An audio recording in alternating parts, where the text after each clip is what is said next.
Hello, my name is Anne McElhenney. And I'm Phelim McAleer. And welcome to the Anne and Phelim Scoop. Yes, brought to you from the Emerald Isle today. We're traveling, and it's going to be. We're taking a short break, and the podcast is going to be shorter than usual.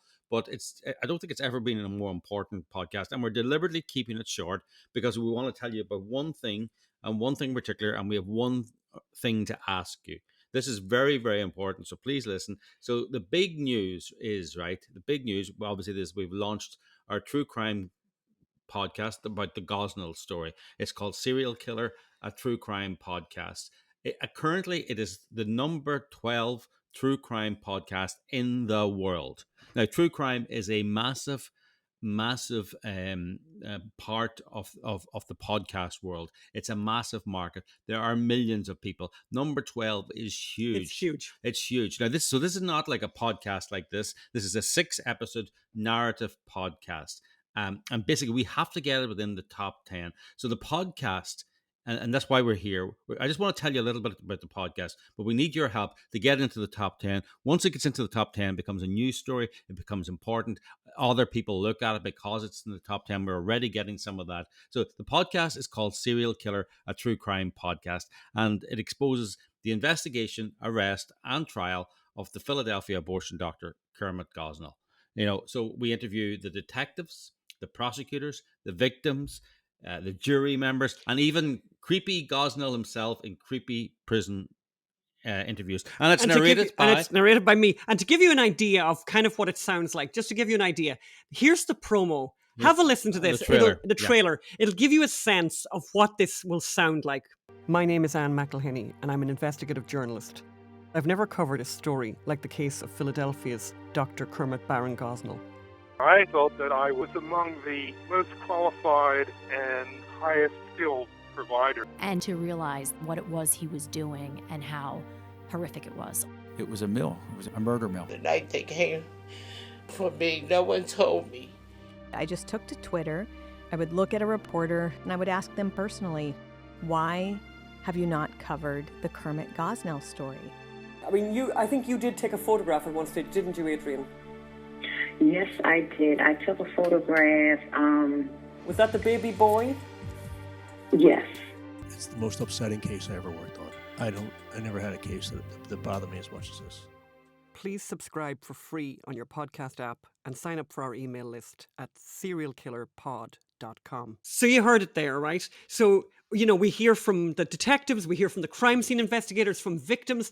And as Phelim says, most creepy of all, We've spoken to Gosnell in prison. These are never before here. No one's heard these interviews before. Nobody knows we were doing these interviews. So it's really quite dramatic. And by the way, just to say, we're getting an amazing response. As Phelim says, we're number 12 in True Crime Podcasts. And people have been writing amazing reviews. Like Serial, which was one of the first true crime podcasts. With NPR. With NPR. And of course, it was a liberal true crime, as in, woe's me, everyone's innocent and everyone was railroaded by prosecutors and cops. So it was anti-cop, anti-prosecutor, a true crime story. It was downloaded 450 million times. That's the market. So that's the market we're looking at. Can you imagine if 450 million people get to hear the true story of Kermit Gosnell and how his crimes were covered up and the truth about abortion too? Because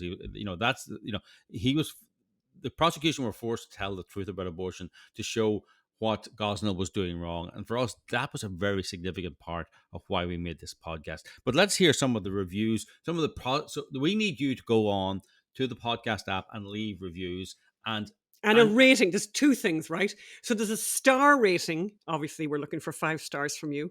But also people can write a review. And you can write it. It can be really short, by the way. But some people are writing essays here, by the way. I would also want you to forward the link to the podcast to all your lists. Everyone you've ever met. So we just want a big bump. We dropped episode 5 earlier this week. Episode 6 is coming. And once episode 6 comes in, the chances to get bumps are decreasing. So we need your help to get this into the top 10. So please leave reviews. But here's some of the reviews. Let's go with some of the positive reviews first, and then we'll show you what the trolls are doing to bring down our ratings to try and destroy the truth, the Gosnell truth, our true crime podcast.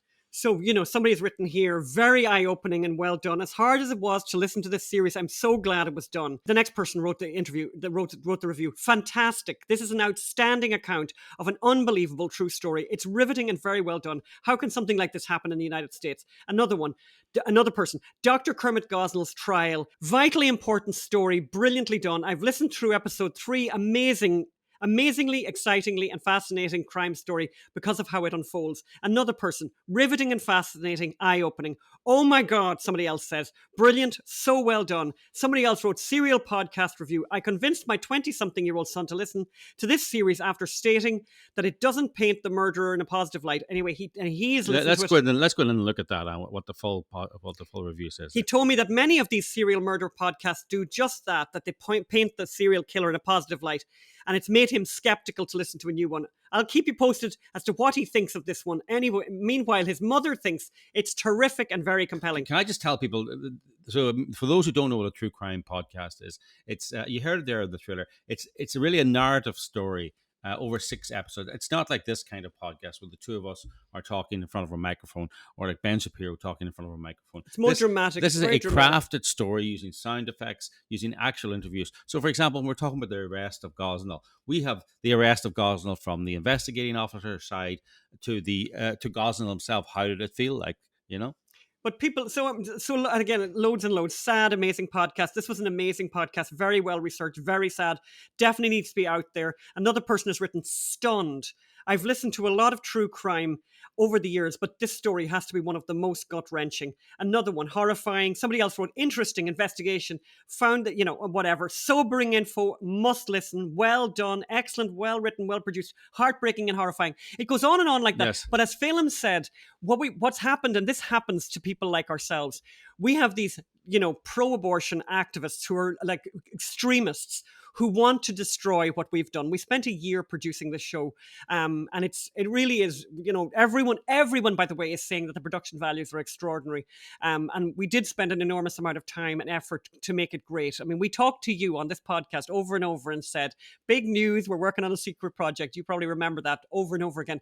And the reason was we wanted this to be so good. So these people are coming in and trying to destroy what we're doing. And they're basically saying to us, I'm just going to give you they're giving like 1-star review. And what happens with that, the problem with that is that it brings down the rating. So we had a 5-star rating and now we're down to 4.5. Yes. Yeah, there's one there. And it's called, it's from somebody, Ohio 150. And they title it Anti-Choice Propaganda. This is really gross. And when they say anti-choice propaganda, I suppose what they mean is the truth. Yeah, actually, yeah. It's funny enough, and that's one reason we love this true crime genre, is because when you're in a courtroom, the judge won't allow you to make political statements. The judge won't allow political slogans, and everything has to be based on evidence. Everything has to be fact based. And the great thing with the Gosnell story was Gosnell was saying, my defense was, I was just cutting a few corners. Abortion is a brutal, bloody procedure. I was just cutting corners, and and the prosecution had to prove, no, here's the good way of doing it and here's the bad way of doing it. And when they showed the good way, legal way, when they showed the legal way of doing it, the jury were more shocked. They were more shocked by what was legal. As you will be, as many people will be. And that's why this person calls it anti-choice propaganda. This is really gross. Yeah, it is gross. But so what else is out there? Let me see more reviews. There are more negative reviews. I think they're conservative propaganda. The framing of this podcast is just anti-abortion propaganda. Complete nonsense, by the way. There's no framing. It's done very neutrally, and as some people says, it's very journalistic. Very journalistic. Kermit Gosnell is a criminal, an unwell man who should never be practicing. However, this podcast is trying to conflate the actions of one insane man with all abortion providers. We did not do that. And then thinly veiled pro-life bent, and there's a question mark around that. 1 star. This podcast, I mean, it's funny. So he gives it 1 star, even though his opening line is, this podcast itself is okay, but I find it suspicious that it takes several episodes to tell of this criminal doctor's deeds. Yeah, well, he had a lot of deeds. I mean, the thing about Gosnell, don't forget, Gosnell was covered up by the Department of Health. Nobody walked through his door to inspect his premises for 17 years, even though 2 women died and there were scores and scores and scores of complaints.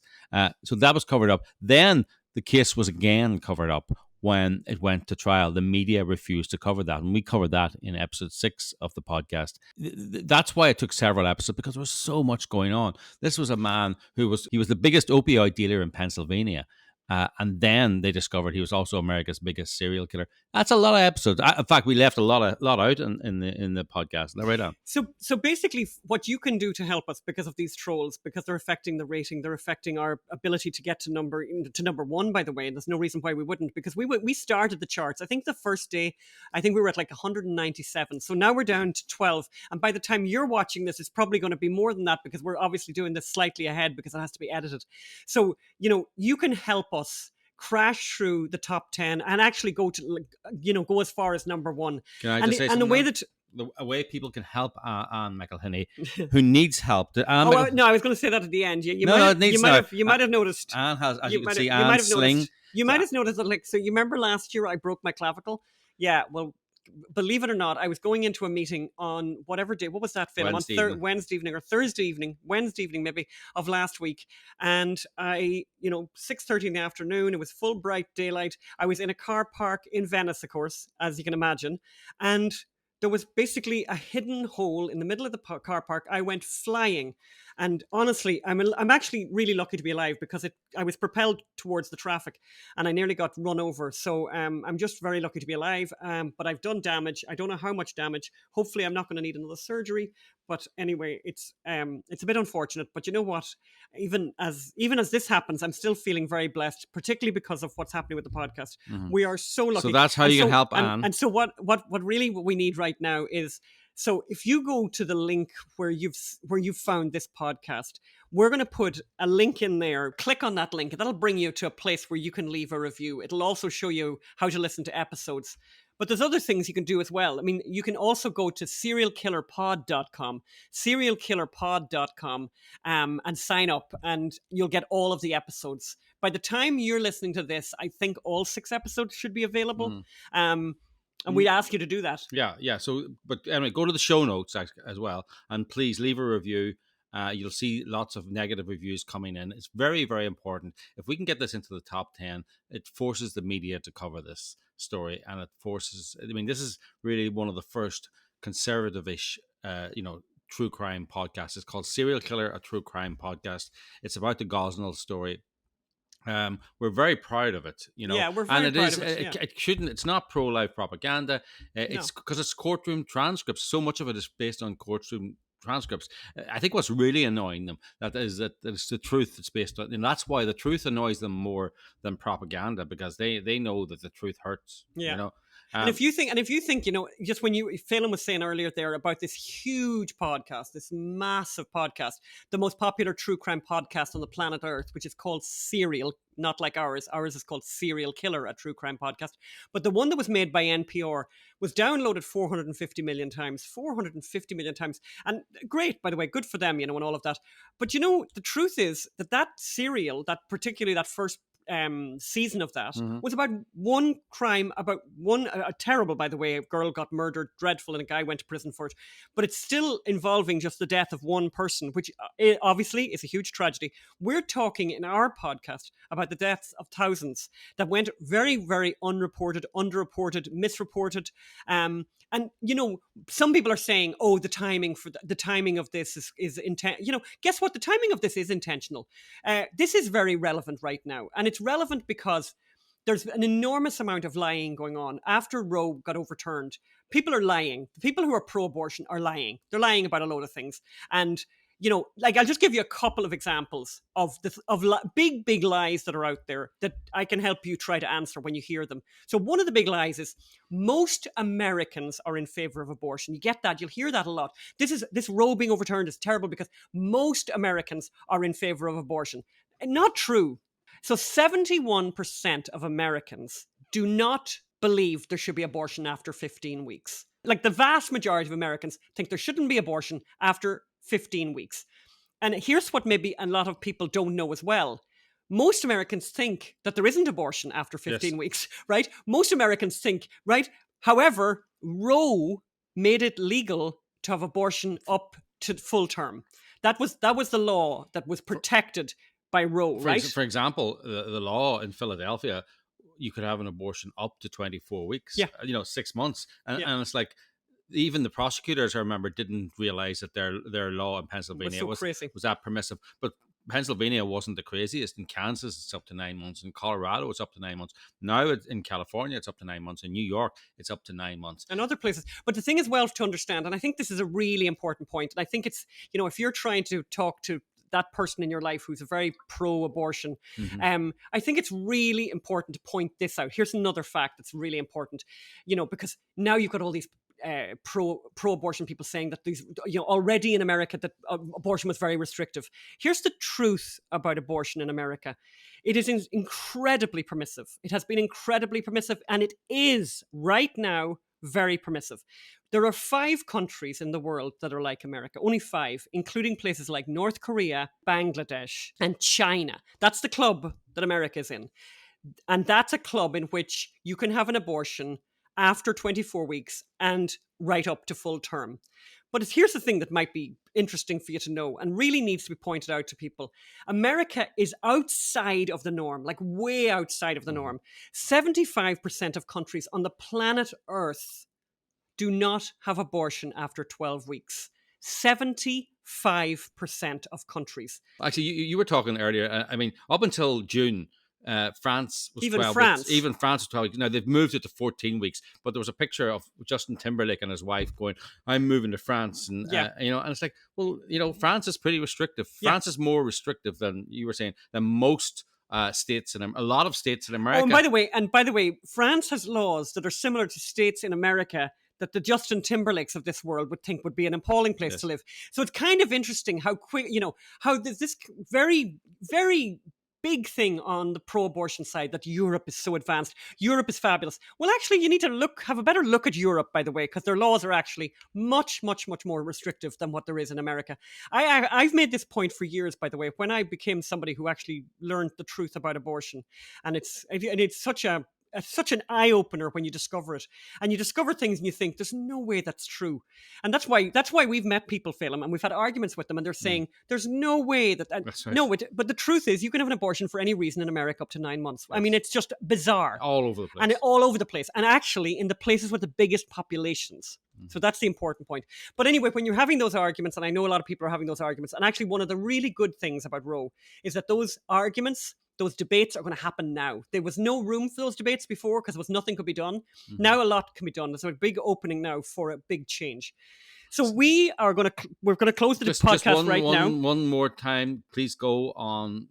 You'll see the link in the show notes. Go there, leave a review. Listen to the podcast, Serial Killer, a true crime podcast. It's not gory. It's not horrific. And actually, you know what? It's actually inspiring because you get to hear the cops that put this guy away, and they're just fabulous people. And the ADA, Christine Wexler, the assistant district attorney. I mean, these are really impressive people. They would really inspire you. They'd make you interested in becoming a crime officer. They're really beautiful people, and they're again the best part of all of this. So thank you very, very much. Go to the show notes, look at that. Don't forget, leave a review, leave a rating. If you don't want to write a review, just leave a rating. So give us a 5-star rating, please. And we want to also, by the way, just at the end of the show, I just wanted to say to everyone, we made a request for funds for a matching. We had a matching grant donation from a fabulous, generous donor who was going to give us money up to 50,000 if we could match it. And we asked you to help, and you did, and we got that matching, and we're so grateful. It means the world to us. Thank you for all the people who people really responded, because at the very end, I think we were down to like $800, and we're thinking, oh my God, we'd like to take advantage of the great matching, and we got to take advantage of it because of people like you, and we are so grateful because we want to keep doing the stuff that we do, and we're very grateful. By the way, can I say just before we finish, that did all of you guys see Joe Biden and Hunter Biden on the balcony at the White House for the 4th of July with Beau Biden, by the way, the baby, with Hunter's boy child. He's good at recognizing some of the children in his life, not so great about recognizing all of the children in his life, including his daughter, who he has ghosted, which is an extraordinary thing. The President of the United States ghosted a baby. His granddaughter. Yes. Unbelievable. And Hunter Biden, his daughter. Hunter Biden. So this is the baby that he had with the stripper from Alabama. And Arkansas. From Arkansas. It begins with A. We're going to stop right Alaska. now. And by the way, the only reason I mentioned that as well at the end is because we are about to announce some very big news about the movie. By the way, the Hunter Biden movie. The Hunter Biden movie. And can I say, please, thank you for everyone. for being so patient. But Phelim and I do this, right? You're getting used to us now at this stage where we'll say we're working on a project, we're going to have big news, and we make you wait. We're not making you wait for any reason other than work reasons and other than production reasons. But we're about to have some very big news about the movie, and we're very excited to share that with you. So I know this is a short podcast. Please go and give us a rating. Please go and give us a review. And God bless America. Thank you. All the best. Bye.